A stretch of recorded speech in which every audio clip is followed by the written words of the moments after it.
myself. All right. So first step would be to log into the MLS, and you're going to want to be on this main page here. And then once you're logged in here, you're going to click on Transaction Desk.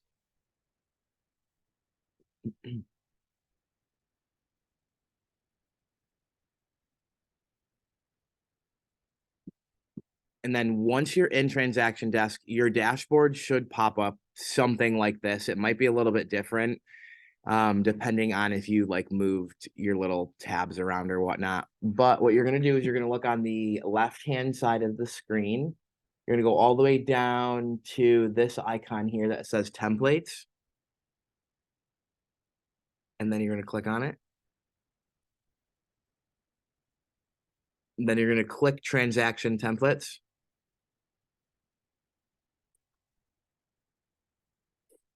And I already have a bunch of them created. But what we're going to do is we are actually going to copy the ones that our office has already created for us, because you can modify them, but you can't modify them until you copy them. So down at the bottom, there's KW listing, KW listing packet, KW purchase for multifamily, and then just a regular KW purchase packet.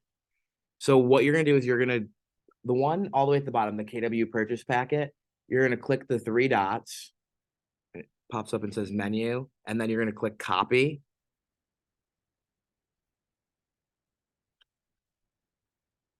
And then you're going to rename it. So I named mine a buyer packet. And the reason I name it a buyer packet, emphasis on the A up front, is because it'll pop up at the top of your list instead of having to scroll all the way down to the bottom. But you can name it whatever you want. And I have a test buyer packet because I already have mine created, so I don't want to have like 8 of them. Then you're going to click create. And then what you're going to do now is you are going to go ahead and open that up. And then once you open it up, you should have something like this. We all good there? No. Where are we at back there? Yeah, I'm still at the transaction templates. Okay, so you're on this, Yeah. you're in here, Yeah. and then you were down to KW purchase packet at the bottom. Oh, thank you. Yep. And then you're just gonna make sure you click the 3 dots and copy it. You have to do that. Yeah. Thank you. You're welcome. Thanks for asking. Mm-hmm.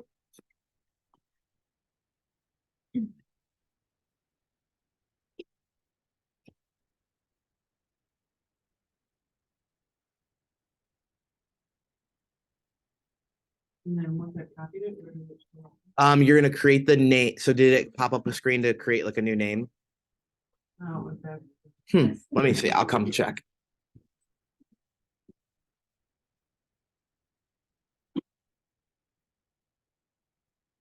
Why does like mine never shows as much as anybody else?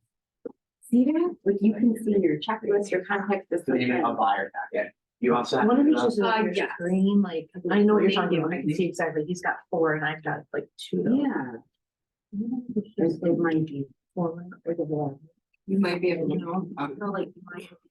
decrease your resolution Oh, is it? by hitting control minus. And you'll be able to, it'll just make it smaller. Oh, there you go. Wow. Oh, there you go. I'm gonna make it bigger. Yeah. God. All right, ready to go? Cool. So this description box here, we're gonna delete this out because we don't really need that. Okay, and then we're gonna click the big blue update button there. And you're gonna want to click that update button anytime that we make a change to our template at all, because it saves all of the changes that we've made to it. Now you're gonna scroll down a little bit and you're gonna see checklists, contacts, documents, and folders, and then forms. You're gonna click on forms. Now in here, all of the forms that are related to a purchase offer, or any type of sale on the buy end, right? There's a ton of them in here. A lot of them you probably won't use, at least immediately. You can keep them in there or you can take them out. I've taken all of the ones I don't need out because you can always add them in later, but I'm not going to do that right now. We're just going to keep them in and we're going to fill out the ones that we need to fill out. And then if you want to go back in on your own time and delete, like say, like for me, for example, I don't have my fair housing or my agency disclosure in there because I handle that at my buyer consultation. So I have them sign it once and it's done. Like there's no, I don't really have to ever have them do it again. So I take that out. Other ones I take out are like this FHA home inspection form. I've never used that. Entitlement to commission affidavit, never use that. And again, you can always add them back in if you need to. It's super easy. So what we're going to do is we are going to open up the purchase and sale contract for residential property. It should be 3 up from the bottom in that forms list.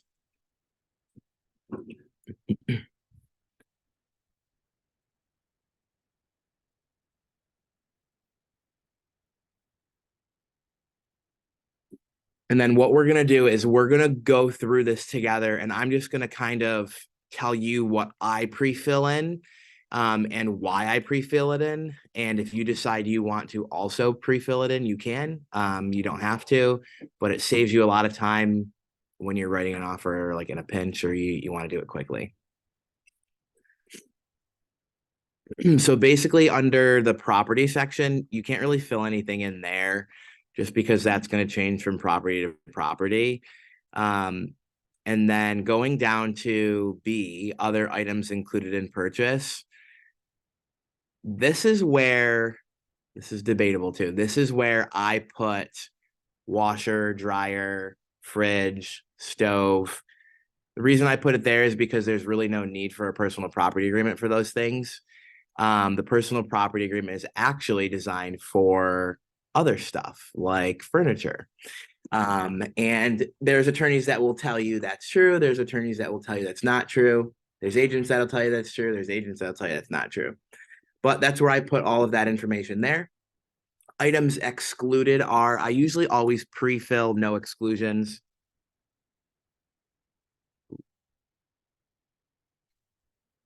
And then obviously if something is excluded, like say they go in and put the basketball mount on the garage taking, you would want to go and put that's excluded in there. So you would go in and change that.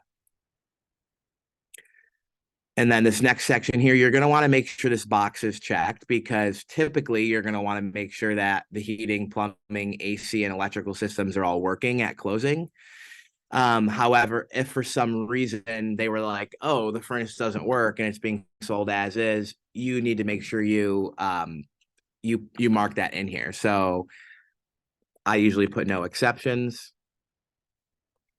Again, this can all be changed in the future. The reason I do it now, though, is because typically, like 90% of the time, that's staying the same. So it's very rarely changing, for me at least. Deposit, you can pre-check a box here. I usually have my clients do a bank check, so I usually pre-check official bank check. Deposit default will deliver within 2 calendar days. And then that escrow bank and escrow agent should pre-fill in if you start your offer through the MLS because it'll pull it from what the listing agent put in. Scrolling down to 3 contingencies. Majority of my sales are financed. So I do go ahead and check that financed mortgage commitment box. And then I also do our LTV based on like the percent as opposed to the price. So I do check that box. And then I do pre-fill in 30 for 30 years. Now, obviously, if your buyer's doing like a 15-year mortgage, you'd change that. And then typically for the cost of Repairs for a commitment, I typically put in 0. That's something that I have a conversation with each buyer though, is to determine what they want to put in when we're writing offers. But I do pre-fill in 0, and then if it needs to be changed, I go in and change that. And that's all for that section. Obviously, I would come back and fill in the type of mortgage, the interest rate, and other things like that. And obviously the commitment date, I would go in and fill that in once we're writing our offer. Okay, going down to number 4, approval of attorneys. I always pre-fill in 3 there. I mean, it does say 3 if left blank, but the goal is to just make your offer clean, right? So like leaving blanks that really shouldn't be left blank leaves the possibility for a dispute of some sort. And we're going to actually talk about one in like 2 seconds. Condition of property. Typically the seller is going to provide the property condition disclosure. So I do pre-check that one. However, if it's obviously like if it's an estate sale, you're going to click is not applicable. Or if the seller's just not giving you one, you're going to want to check box 2. Representations pertaining to the Home Equity Theft Prevention Act. Again, most of my clients are going to occupy the property, so I'm going to check box 1. Box 2, people think, oh, it's the seller needs to check it. No, you need to check it, and if the seller is in default on their mortgage, then they need to counter that out, because this is a purchase offer from the buyer to the seller. So the seller really shouldn't be changing or modifying anything in your purchase offer. Or if like the listing was like, oh, buyers in foreclosure, buyers in default, buyer, their property taxes are on a list to be sold, then obviously you don't want to check that box. So you're saying for that, you're always checking that box unless. Correct. Unless the seller has told me or the listing agent has told me that they are in default. Because that protects your buyer. How? I don't exactly know, but it does. Certificate of occupancy. This is another big one that actually is being disputed by attorneys a lot now because people are leaving it blank. So this basically says, if applicable law require, seller shall apply for a certificate of occupancy for the property no less than 10 calendar days after acceptance and furnish it before closing. However, if the cost of obtaining the certificate of occupancy exceeds then whatever amount you put there, seller shall not be obligated to provide the certificate of occupancy, and buyer will be allowed to either receive a credit at closing for the above amount or to cancel this contract by written notice to seller, and any deposit shall be returned to buyer. So where that is coming into play is when you are purchasing an investment property and maybe you're in the city of Rochester or wherever you are, you need a C of O and the property doesn't have one. This is giving buyers the opportunity to back out of the contract if it's left blank, or sellers, honestly. You can't, like, if it costs $500 to get a new C of O or more, because it could cost more, and the buyer is like, I don't want to do it, or the seller's like, I don't want to do it, and there's no number there, well, the attorneys are going to go read this, and they're going to say, there's no number there.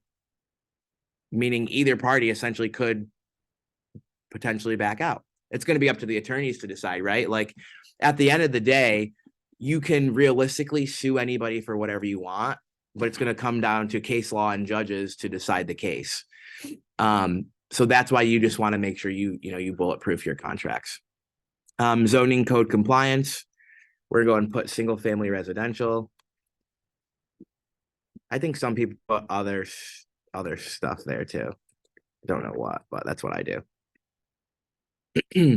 Gas, mineral, oil, and timber rights. Seller represents that all gas, mineral, oil, and timber rights will transfer with the property, except no exceptions. Again, some people leave it blank, but I think it's a cleaner offer when it's filled out.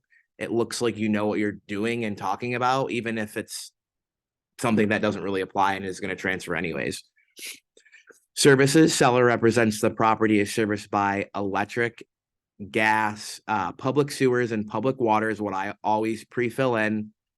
However, if I'm writing an offer on like a property like in Avon or Livonia or somewhere where there could be like a septic tank, I think even some properties in Penfield have septic tanks, I think, in Webster. you would obviously go in and check the appropriate boxes. Or same thing with like propane. Maybe there's not natural gas, maybe there's a propane tank. Quick question, when you pre-fill. Yeah. Let's say we have that pre-filled and then I need to switch it from public to Yep. septic. Is it just a matter of checking? Yeah, the box? you literally just go in and do Uncheck. uncheck Okay. and then check. Okay. Yeah, it's super easy. And then closing date in place. Not going to fill out the date. I am going to fill out the county. Most of my deals are done in Monroe County. So I will go in and put Monroe County in there. If I'm doing something in Livingston County or Orleans or wherever, I'll go in and change that when the time permits. Possession of property. Most of the time, at least right now, I'm seeing that. I don't think I've wrote post possession in over a year, but I go in and check that first box. Buyer shall have possession of the property upon closing in broom clean condition, with all keys to the property delivered to buyer at closing. Obviously, if that changes, you go in and you change that box. But it's just one less thing you have to do when you're writing your offer. And then this section here sometimes doesn't populate correctly. So you don't necessarily have to fill this one out because it should pull it from the MLS. But if it doesn't, you're going to want to go in and type in your name of Keller Williams Realty Greater Rochester is what I think I did mine for.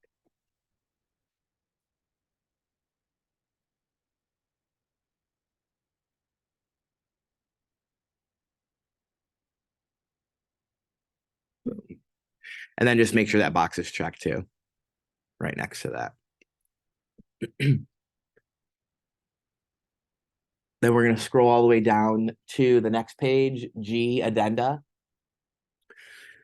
And here is where we are going to check the types of addenda that are going to be attached to our contract, right? So it could be any of these, and there's other ones too that I fill in on mine just so people know.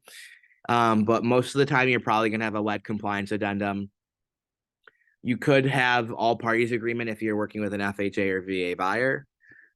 You could have electric availability. You could have agricultural districts and farming activity disclosure. You could have a personal property agreement. I know some people will put their appliances and stuff on a personal property agreement. And if you are, you should check that box then.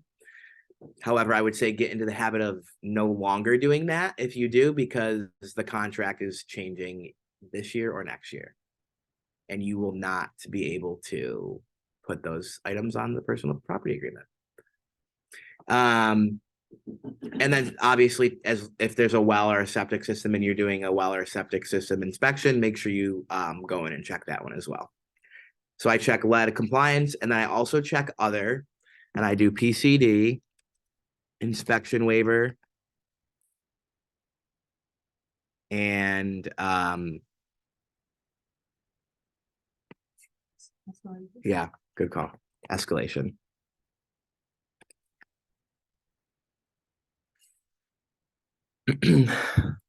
And then again, same thing. If you don't have a PC, you're not waiving an inspection, you're not using an escalation clause, you can go in and modify that. And I don't think you really have to put inspection waiver or PCD there because they don't even, like, the inspection waiver is just for us for KW. Like, other brokerages don't even use one. And then there's some that, most of them do, but there's some that don't. And then the PCD isn't even like, my attorney told me it's not like, they're like, it's not even like a thing that like really matters. And I'm like, oh, weird.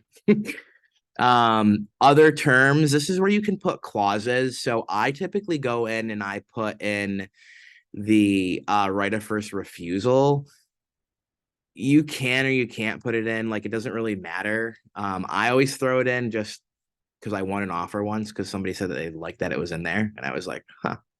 So basically what that says is if the seller accepts your offer, but prior to the attorneys approving the contract, if they get a better offer, they should realistically come back to you and ask if you want to increase your purchase price. Now, do they have to? Again, debatable by the attorneys because it's not a legit contract. So they could just be like, oh, we'll disapprove the contract. Who cares? But I throw it in there because as a listing agent, if I get an offer like that and I'm reviewing it and I'm like, oh, they care. You know what I mean? They want to have the opportunity to maybe beat the other offer that comes in that's better. They do have to, obviously, if they activate that, they do have to show the other offer. So I go and put that in there. So there was two of them for right of first refusal. Yeah, you can use whichever one you want. I didn't even know that clause thing existed. Yeah. And there's like a ton of other clauses, and I don't know what any. Yeah, there's a ton of other clauses, and I don't even know what they are. Like, I think there's one in here about like backup offer, appraisal gap coverage. Like, they're all already written out. Which one did you use? I think I used just the one that says that literally only says right of first refusal. Like, that's all it says in the blurb.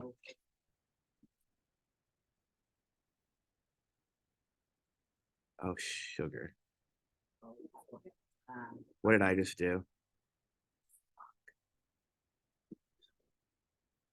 Oops. Abby will have to edit that out.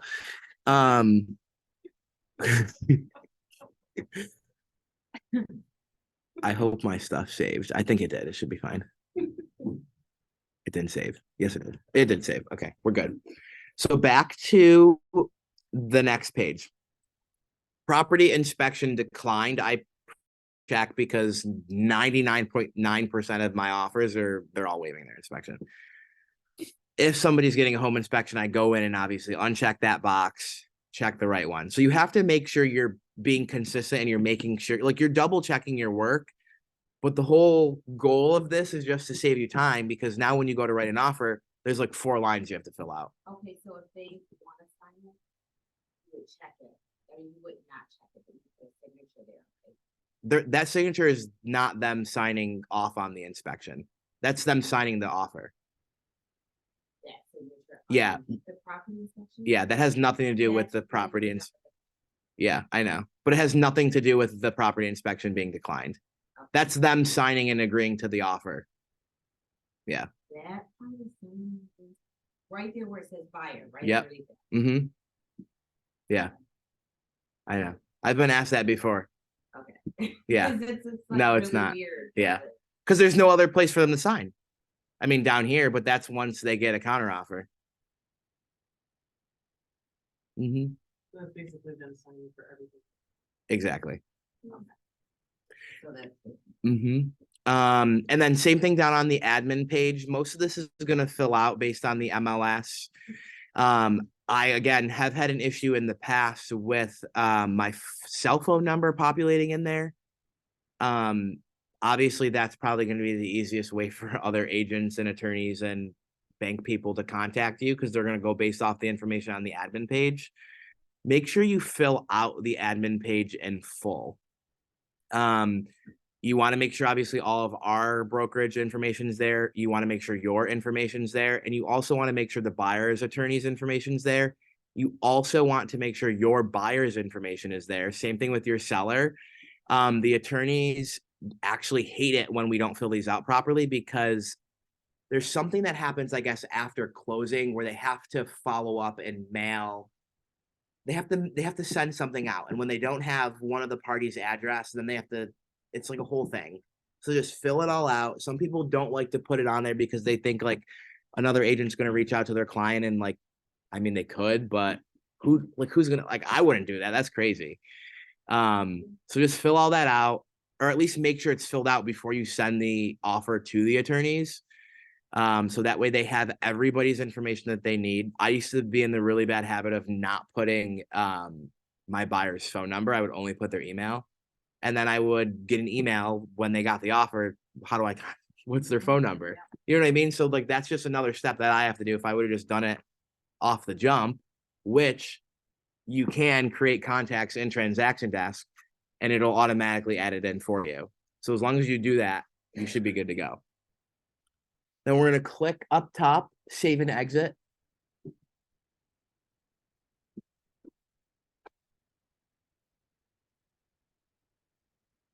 And it should exit me out, hopefully. Yep, it did. And then it's going to pull you back to this screen. If you're not right here, scroll up to the top, click update again.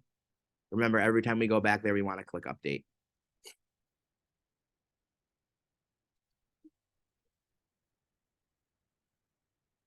Didn't get what?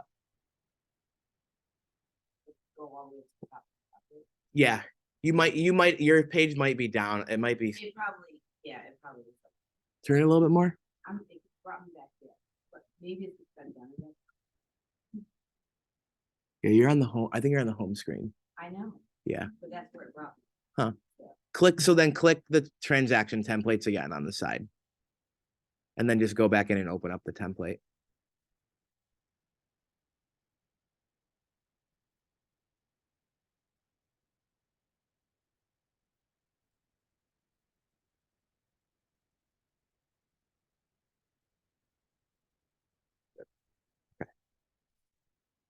And then, so we're still in there. Make sure, open up the documents folder, documents and folders.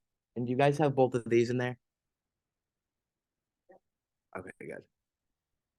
Because previously we had to upload them manually and it was like a whole thing. So now we don't. It's nice. Mine are empty. What do you mean? Like they're just, it just says empty, it just says empty, not found. Like there's no documents and folders there? Huh. But if you. And you made a copy of the KW packet that we did, right? Yeah. Okay. So you'll have to manually upload them then, because you're gonna need them when we switch to Authentisign, because we're gonna set up the signature blocks for them. Okay. So we're gonna actually switch now. Because we only go through the one purchase offer form. The rest of the forms you could go through and pre-fill and stuff. Like if you like for the property inspection addendum, like I typically do 5 days and then 1 day and then 1 day. Some people do like 7, 2, 2. Some people, I mean, you could do whatever time frame you want, but I usually do 5, 1, and 1. So like mine's pre-filled out with that. I think if there's anything else I pre-fill out, no, because most of it changes. Like all parties, that changes based on purchase price. So what you're gonna do now is we're gonna switch over. So you're gonna go back to the GRAR member portal or to the like to Matrix if you have it open, either or. And we're gonna find a listing that has both a lead-based paint addendum and a PCD uploaded. Let's see what this one is.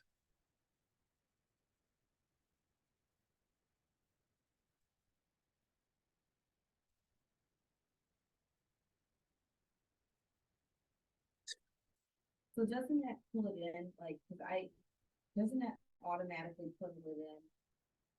If you're writing an offer because the seller already did the PCP in the lead? Yeah. That's what Yep. Let me just make sure these are good to use. Because the other thing to keep in mind is when we're setting these up, what it's going to do is it's going to go based off of where you put the signature blocks on the page. So if somebody has like slantily scanned in the PCD, it's going to screw everything up. So when you want to set it up on something blank like this, because it's not going to really move at all. So what we're going to do, we're going to all open up the listing 21 Sandy Mountain Drive. I'll zoom in if you want to just type in the MLS number. It's right there.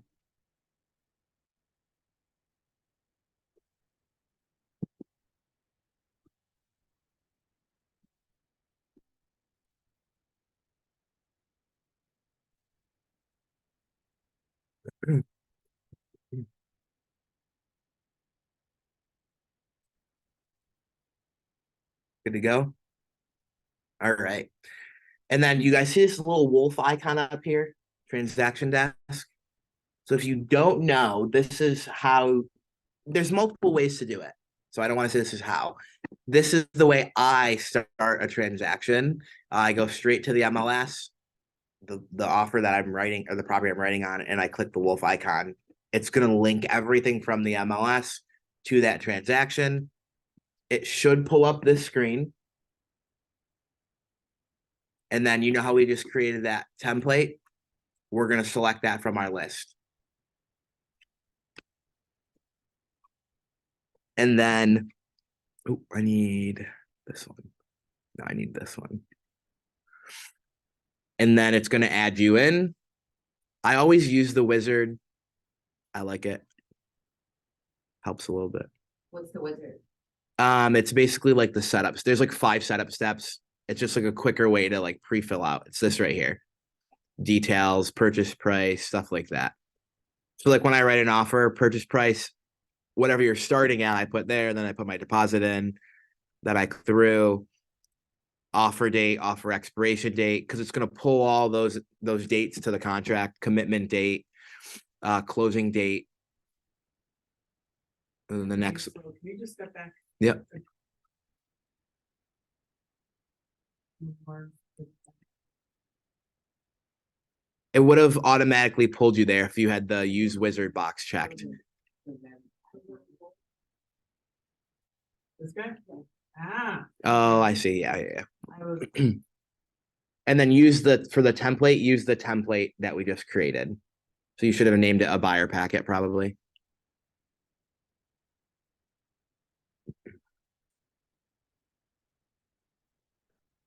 But we're not going to use the wizard, so we're not writing an actual offer.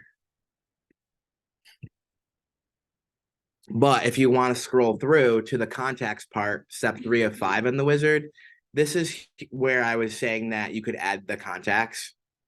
So like you can add existing contact if it's a client you already have in transaction desk. You can create a new transaction contact. I have my attorneys all added in here, and then all I have to do is add them and then select like what they are. So for example, add existing contact, Alex at Dollinger, type buyer attorney. Like her info's here. Where's her email's there too, yeah.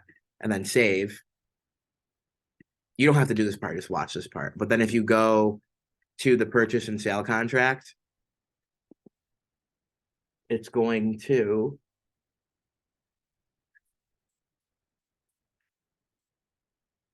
pull Alex's info into the buyer's attorney spot. As long as you label your attorney as the buyer's attorney, right? So now what we're going to do is we are going to switch over to the Authentisign portion, which is going to be like the signature blocks, the initial lines. That's like kind of the more tedious stuff to me. So we're going to click on signings on the right-hand side of the page. And it's going to say empty, none found. You're going to click add. You can name it whatever you want. I'm just going to name it test. The name doesn't matter. I'm going to save it. And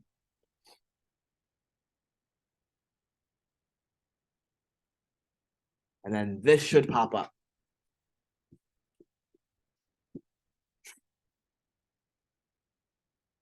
Then what you're going to do is you're going to click add a document or form.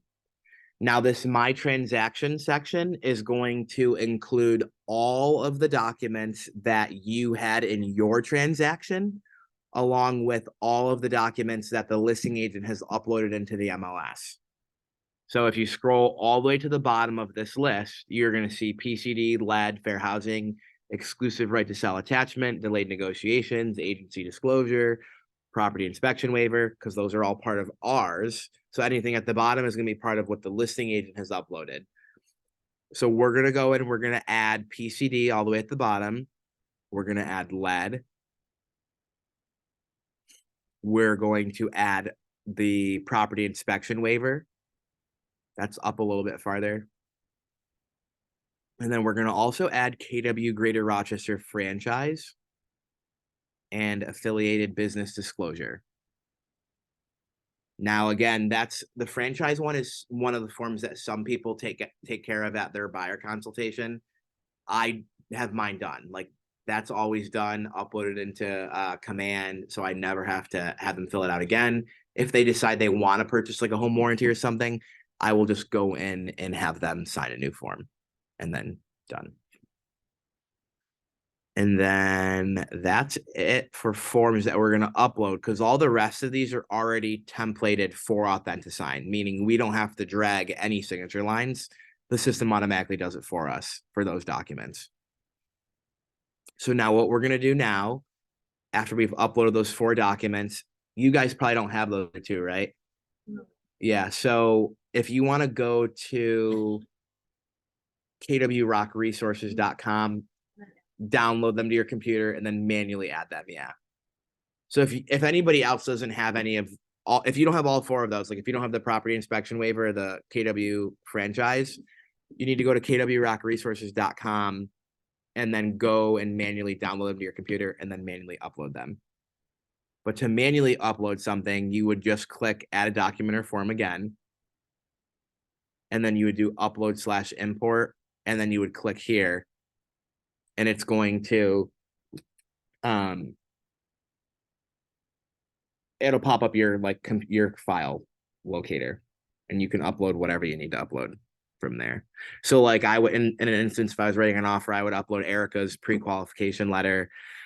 I also would upload the MLS realtor full page, because that's my essentially first 2 pages of the contract. Okay. So what we're going to do now is we are going to add in 2 buyers. We don't have to create names for them. You can if you want to. I'm just going to simply go in and I'm going to name them first name test, last name test. That's it. Because the names don't matter. What matters is that you're adding them in as buyers.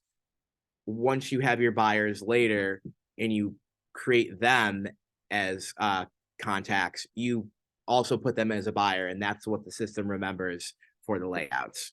So I'm going to do add new, test, and then for the email, I do test@gmail.com. It's not sending an email out or anything. Simply just like a placeholder, essentially. And then for the role, you're going to click buyer. The role is probably the most important part. If you don't do that, it's not going to do what we need it to do. And then you're going to click save. You're going to do that one more time. Add participants, add new, test, gmail.com. Role buyer. Save. What was the difference between one and the Nothing. It'll give it 2 different colors. So that's how you'll be able to tell if it's buyer 1 or buyer 2. You could name it buyer 1, buyer 2, but again, it doesn't really matter. Yep, and then add new. But they're both going to be inputted as buyers.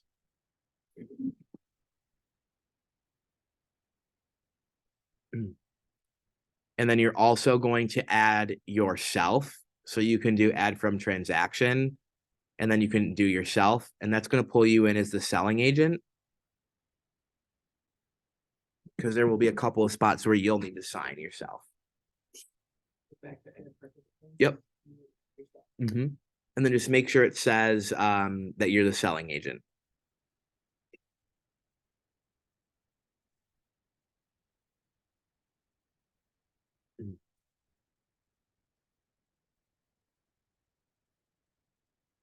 And then once we have that done, we are going to move on to placing the signature blocks onto the documents. So now another thing I will say that could throw this off just a little bit is so the PCD has like a cover sheet. So, I take that back. They might have changed it, but it used to have a cover sheet, and it was like an extra page of like instructions for the seller. Sometimes people would upload that into the MLS. So if they do, it's gonna throw off where your signature block lands on your contract. But again, you can just move it. Like all this is movable. So we're gonna scroll to the last page of the PCD where the buyer would sign. Now, this part is important. In your list, make sure you're on the first buyer. It should be yellow, probably. Is everybody's first buyer yellow? As long as the first buyer in the list, it doesn't really matter what color it is. You're going to click the signer action, sign here, and you're going to drag it to the very first buyer signature line. And it's going to pull a date with it automatically, then drag the date to the date line. Go back, do the same thing for the second buyer. Drag it to buyer 2, date to buyer 2. And the reason you want to do yellow first and then blue is because when we get to the next document, which is the lead-based paint addendum, there's a section where you need to check whether you want a lead-based paint inspection or if you're going to waive it. And if you only have one buyer, but you put that checkbox field under buyer 2, it's not going to pull it in. So anything that's only done once by one person, we always are going to put under buyer 1, because what if you only have one buyer, right? So now we're going to go back to the first buyer, signer fields. So not signer actions where the sign here. You want to go to signer fields, which is down a little bit lower, and you want to drag full name, and then you're going to drag that up top. And then you're going to do the same thing for buyer 2.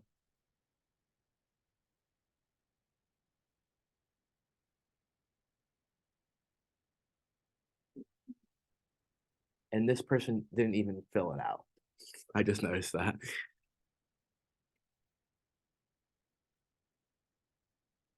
And then you want, yep, full name. And then you're going to want the initials in the bottom right-hand corner for both buyers. So then yellow and blue.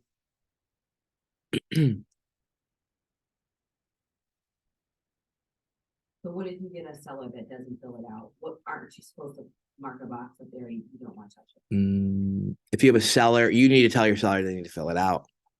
Yeah, you have to. They have to. Especially if their house is built before 78. They literally have to. Okay. Yeah. was just I- wondering how yeah. that works. Okay. Mhm. Especially if we're on the south side. If we're on the buyer side, it still really needs to be filled out, and they'll probably kick it back. I had a situation where the listing agent was like refusing to have their seller fill it out, and I was like, okay. So then they just documented in our like compliance stuff, because we get audited by the state, and it's not filled out properly. Like that's a $10,000 fine. So they were like, well, the fine's going to be on the listing agent, not on us. So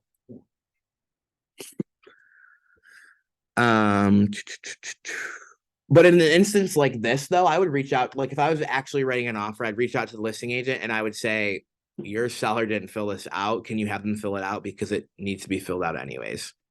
It's probably just honestly an oversight, because it looks like the seller did this all through Authentisign, and sometimes it doesn't force them to check either of those boxes, because I've noticed that too.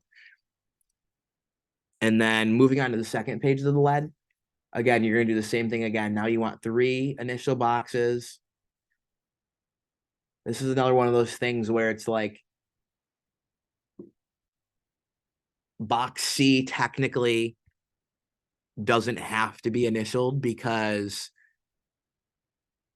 you would only have received copies of the information listed on the prior page if there was reports related to it, right? But I always check it. I had a situation where I was like, your client never initialed box C, and they're like, well, there's no reports, so they don't need to. And then I was like, wait, really? And that's the truth. Didn't know that. Learned something new, right?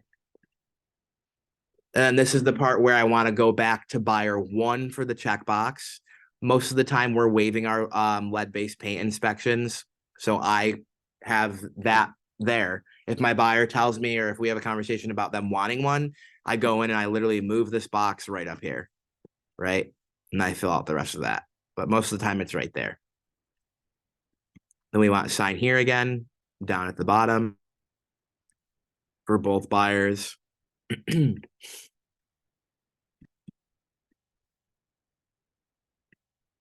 And this seems a little tedious now, but as long as you do it right, you never have to drag the boxes again. So that the one above this, that second checkbox, you actually checked it? Yeah, so if you go up to your buyer 1 under signer actions, there's an option for a checkbox. So if you click on that, it'll pull it to the middle of your screen somewhere, and then you can just drag it over.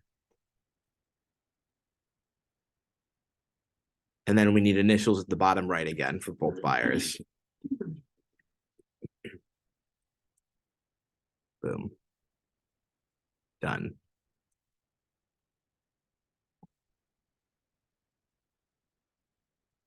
And then moving on to the property inspection waiver, same thing, sign here, date. Sign here, date. For both buyers. And if you only have one buyer, it's only going to pull in the one buyer signer fields. It will never pull in the second one.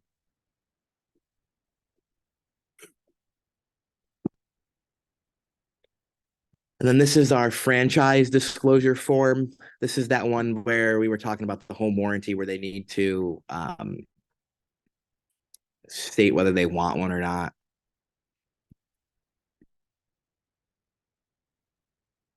So both of them are going to initial. And then under buyer one, I take a checkbox and I go and put it right next to waive until we have the conversation around whether they want it or they don't. If they want it, I go in and change it. If they don't, then we keep it as waive.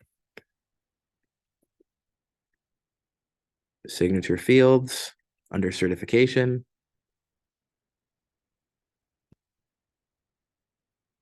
And you see, like, this has taken us like 15-ish minutes to fill it out. Think about doing that every time you write an offer. Why not cut that time into 2 seconds? And then I don't really ever put the email address there. If you want to, you can. So you could realistically go in and put the 2 email addresses. That's up to you. I'll do it for demonstration. But you definitely don't have to. I've never had any issues there. And then you're going to grab yourself. You're going to put signature of sales associate. And I usually do an auto date down there for data signatures. So this is what that one should look like.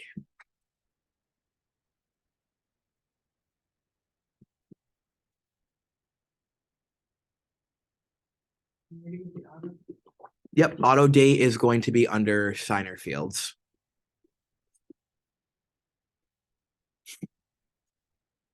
And it'll just go based off of the date that that person opens it up. So you should be under. For the auto date one? Yeah. Yeah, it doesn't matter for the auto date since it's the data, the signatures. It doesn't really matter which one it's under, but in my instance, it's under me. And then can you go back up? I missed. On, Property. yeah, yep. Oh, there we go. Just the 2 signs and dates. Because you'll go in and fill in the property address there when you're writing an offer. Everybody all set? Okay. We're ahead of schedule today. I like it. In the past, it's like taking a while. But that's good. We're getting the hang of it. Affiliated business arrangement disclosure statement. This is going to be for the Alwood agency. We have to provide this form as well. Again, I go and do auto date for the date up top. Buyer, seller, landlord, tenant. We're doing those full name fields.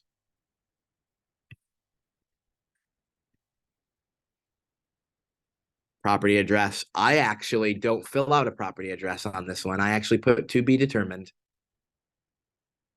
Because I get, like I said, I do it in my consultation, so it's done. And it doesn't matter.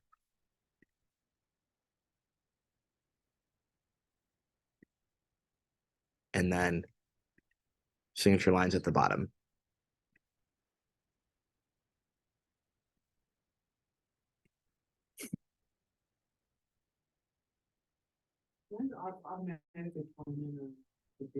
Yeah, so when you do the sign here fields, it will automatically pull a date. Yeah. And you can just drag that date over to the date line. You don't have to add another one.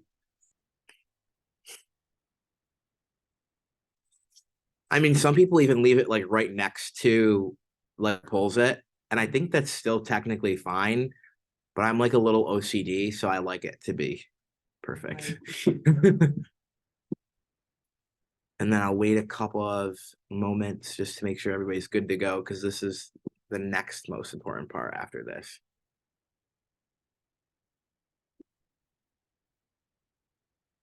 So like, if the affiliated at the top there, hold it, do we need the date or no? So yeah, you're gonna always want to date the form. I just pulled in an auto date.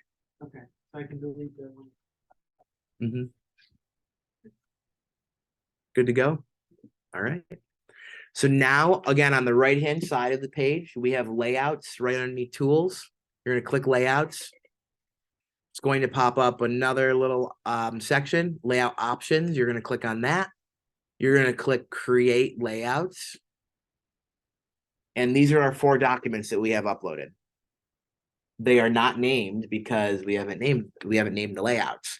That's exactly what we're going to do. So under the first one, and yours might be in different orders depending on where you selected them to upload them. Just make sure you're under document name PCD and you're going to name it buyer PCD. Under the new layout name.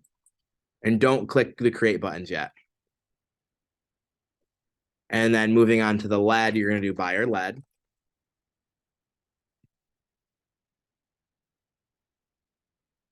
Under the property inspection waiver, I just do inspection waiver. The seller's not waiving an inspection. And then under the franchise, I do buyer franchise. And the reason I do buyer franchise and not franchise is because there's a seller franchise too.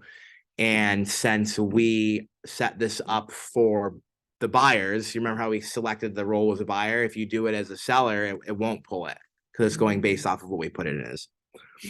So now once we have all those named, they should all turn green. Now you can go through and click create. Don't do what I'm doing. I'm just doing this because I already have mine set up. So I know which ones to delete. So you can click the create buttons on all of them. Boom, boom, boom, and boom. Okay. And then you can click close as long as you have all 4 green check boxes or check marks.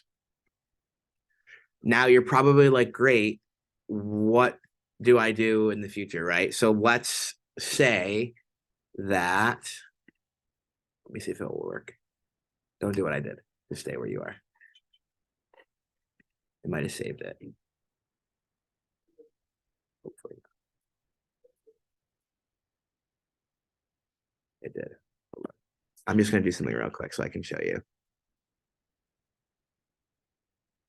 Is there a way to like delete everything on these? You know, I'm not the one to ask. I don't know. That's a good question. I don't think so. It'll take me 2 seconds.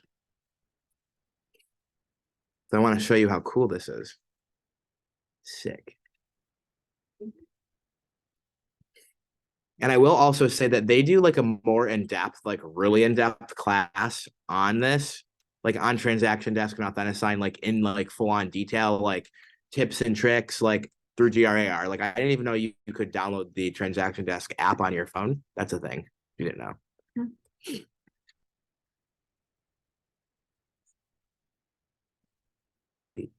Delete, delete, delete, delete, and delete. Okay. So now, say this was our blank offer, right? And say we had all of our other forms, our purchase offer, our all parties agreement, our inspection, say we whatever we needed, plus this stuff is in here. You're going to click layouts, layout options, apply layouts, and then you're going to see every document that's in here. So you're going to also see purchase offer, FHA, all parties agreement, inspection waiver, inspection. You're going to see everything that you've uploaded into the signing in this list. So you're going to be confused the first time probably, but you want to look for the ones that we need to apply these layouts to. So you're going to look for the PCD because we need to apply a layout. And look, we're going to go in and we're going to name it buyer PCD. Where did mine go? Oh, test buyer PCD.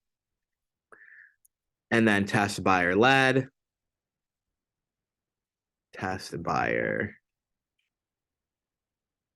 Oh, wait. Yeah, there we go right there. And then test buyer franchise, right? And then once we have all those selected, because we're applying it to the document that we want to apply to, you're going to click assign signature layouts. And if I did it right, it should hopefully apply them. where they need to go. Boom, it did. So it pulled in those fields, right? Everywhere throughout the whole contract. So when you're reviewing your offer before you send it, the only thing you need to do on these pages is one, apply the layouts, and then two, just briefly go through it and make sure they're where they should be. And then make sure that you're good to go. The only other one that probably would change, like I said, if I had a situation the other day where the PCD and the lead were like scanned like far away. Somebody used cam scanner, they didn't do it right, they didn't crop it down, so it was off a little bit. It's super easy to go in and just drag it around a little bit. I don't know why I just duplicated it, but it's not a big deal. But you can literally just drag them around. You know what I mean? And then if you have extra ones, just delete them. Is there a certain one that should be auto dated? So you want, that's a good question. And I don't think it really matters because chances are they're going to be auto dating the same day they're going to be signing. So I don't think it should be an issue. But I typically like to keep the actual signer fields, like the dates that come through when I click their signatures. But I don't think you would have an issue either way, as long as there's a date there.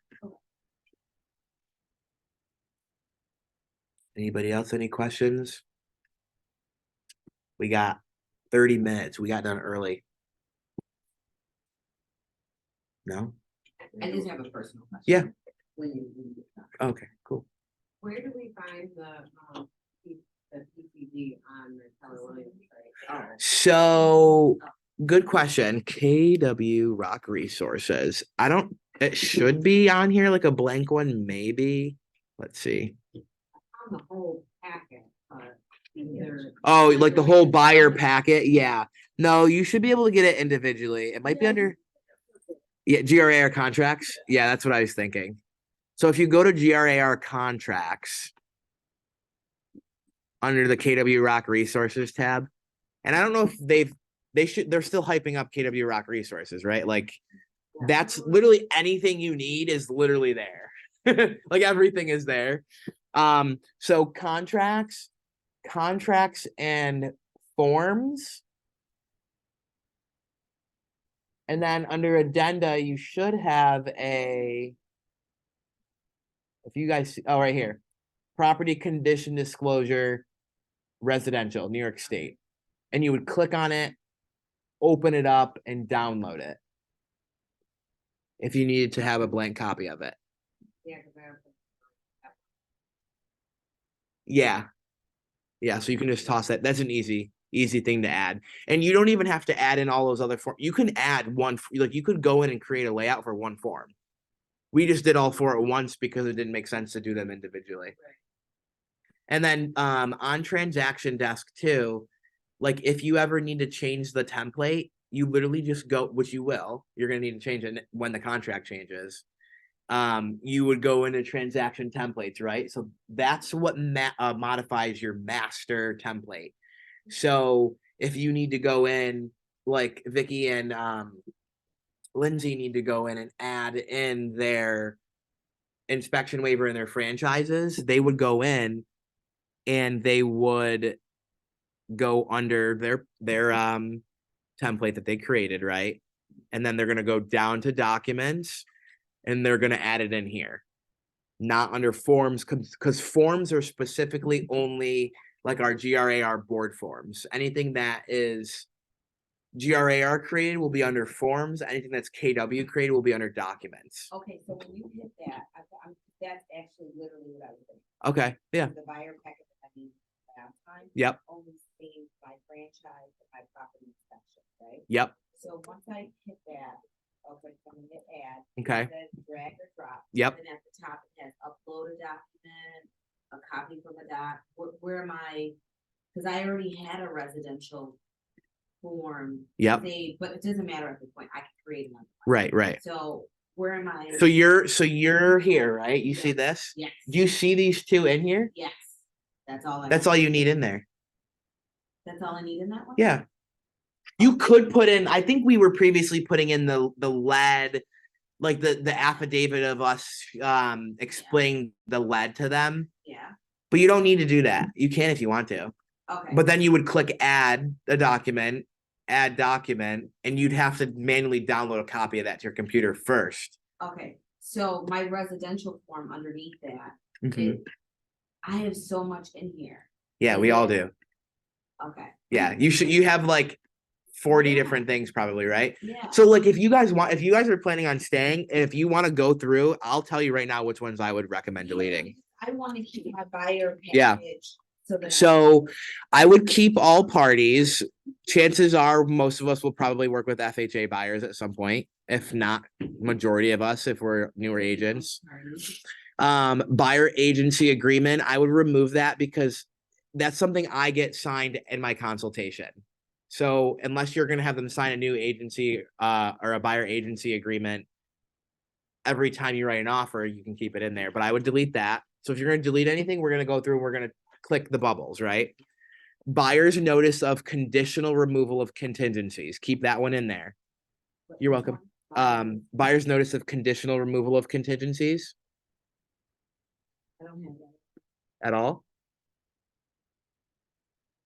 Is this a new one you created? Or is this the one we were going off of last This time? is the one that we were going last time. That's why. And so Yeah, I we- tried to, when I was writing a couple offers, Yeah. I was trying to use that one. And Yeah. I was like, holy shit, Yeah. nothing's in here. Right. So I just had that list that I had and I Mhm. just started. Right. adding my Right. Stuff, but I'm Okay. just trying to make it Yeah. easier on myself. Yeah. that's why. So we'll go in and add those after then. We'll delete the ones we want to delete first. Okay, So we'll keep buyer's notice of conditional removal of contingencies. We're going to keep buyer's notice of removal of contingencies. The difference, if people don't know the difference, the conditional removal means that there's a condition that needs to be met, otherwise the contingency is not released. So I usually do a conditional removal when we do a home inspection and the seller is saying that they're going to either fix something or give a credit. Because you don't want to release your contingency if they haven't cap up their end of the deal. Otherwise, you're screwed. There's nothing you can do about it. So I keep both of those because there also could be an instance where we're fully releasing the contingency altogether. Maybe we're saying we're not asking for anything. Well, then that's a full-on release, which would be the buyer's notice of a removal of contingencies. I would go ahead and delete out buyer's notice of removal of sale and transfer of title contingency. You would, however, add that one in if your buyer was contingent on the sale and transfer of their title of their existing property, right? Delete cancellation and release of purchase and sale contract. We don't want to do that. But if you have to, then you can add it in. I would also delete the contingency addendum form, probably. Continuation of purchase and sale contract, I would also remove that one. You can add that one in if you needed to like type something up or there's something you need to add in. Fair housing. Again, like I said, I do this one in my buyer consultation, so it's a one and done. So I would technically remove it. Up to you if you want to remove it or not. Disclosure affidavit, refusal to sign to agency disclosure, remove that one. I don't think most people were refusing to sign that. Go ahead and delete agency. I would delete all of these. Entitlement to commission affidavit, FHA home inspection form, you don't need that one. Notice of preservation, you don't need that one typically. NISAR request for affirmation of presentation of purchase offer. You probably don't need that one. Optional broker disclosure confirmation, you don't need that. Personal property agreement, I remove that because I don't use that. Like I said, we're gonna keep price escalation addendum. We're gonna keep property inspection. Protect your family from lead in your home brochure. Please delete that one because that's the one that's like 36 pages long. And some people like to include it in their offer. You don't really need to do that. Purchase and sell contract for housing without land. I keep that one because sometimes I'm writing on mobile homes. Purchase and sale contract for lots and vacant land. I keep that one. Purchase and sale contract for residents in a homeowners association. I also keep that one just in case.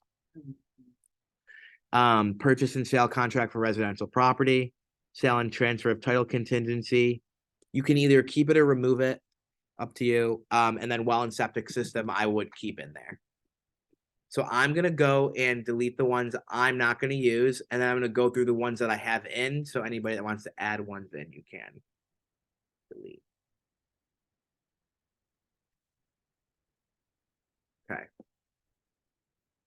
So Nicole, what you're gonna do is you're going to click add forms. And you're gonna go to all purchase related. And then in your list, you're gonna have a ton that are gonna pop up. Everything we deleted plus everything else. Yep. I'm gonna read off the ones you want to click the bubbles on, okay? Okay.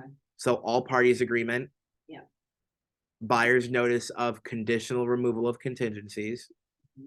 Buyer's notice of removal of contingencies. Price escalation agreement addendum. So if we haven't removed it. Right, yeah. Okay, that my price escalation's already in there. Oh, Perfect. no, price escalation addendum, agreement addendum. Yes. Okay, it's in there. Okay, Property inspection. okay. Purchase and sale contract for housing without land. Purchase and sale contract for lots and vacant land. Purchase and sale contract for residents in a homeowners association or condo. Mhm. Purchase and sale contract for residential property, Mhm. and then well and septic system. And then what is your screen? It should say like up to Adam, right? Yeah. So then click add, Mhm. and it should have added them. Okay, so now when I go back into, I just want to make it sure it's in there. Mhm. So, because I found it under templates, right? Yep. When I go under my transaction templates, Mm-hmm. and I did my buyer package. And I go all the way down, and I look at forms.